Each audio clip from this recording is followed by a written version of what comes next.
इस गांव के हृदय विदारक दृश्य को देखकर किसी की भी आंखें भर आएगी। यहाँ एक मां पिछले 3 दिनों से अपने बेटे के शव का इंतजार कर रही है। जी हां, शव का इंतजार। रोते रोते इस मां की आंखों के आंसू भी सूख गए हैं।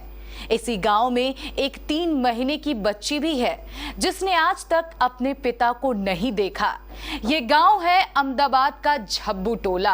अपनी आजीविका के लिए बिहार छोड़कर गए इन दोनों मजदूरों की हैदराबाद के एक हादसे में मौत हो गई है, जिसके कारण पूरा झब्बू टोला आज रो रहा है।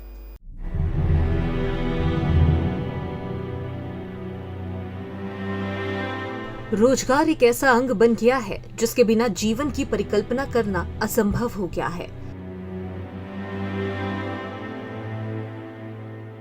अक्सर लोग अच्छी कमाई के लिए काम की तलाश में अपने निवास स्थान से दूसरी जगह पलायन करते हैं। एक आशा की उम्मीद लिए घर से बाहर दिन रात मेहनत मजदूरी करते रहते हैं ताकि अपने परिवार के पालन पोषण में कोई कमी ना हो।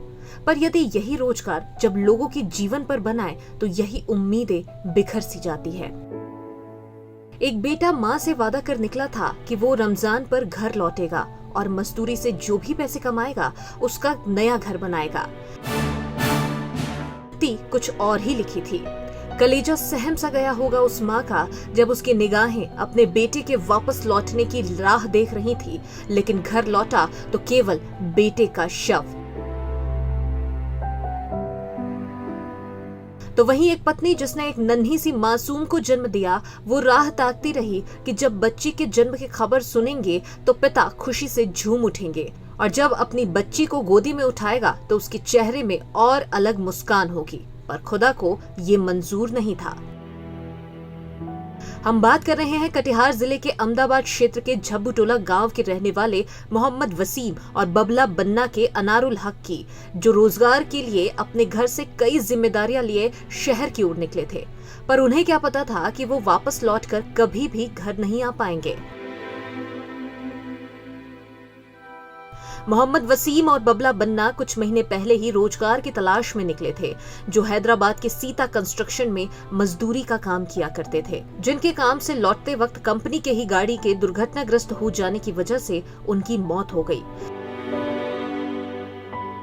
सड़क हादसे की दुर्घटना ने परिजनों के साथ साथ क्षेत्र के लोगों के हृदय को भी दहला कर रख दिया। हादसे की सूचना सुनते ही दोनों के घरों में मातम पसर गया और परिजनों का रो रो कर बुरा हाल हो रहा है। तो वहीं इधर दोनों के पार्थिव शरीर को सुपुर्दे खाक किया गया।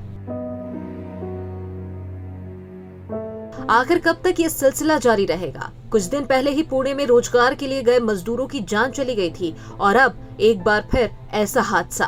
क्या सरकार अपने ही क्षेत्र में रोजगार की सुविधा उपलब्ध नहीं करा सकती ताकि किसी भी व्यक्ति को दूसरी जगह रोजगार की तलाश में जाना ही ना पड़े?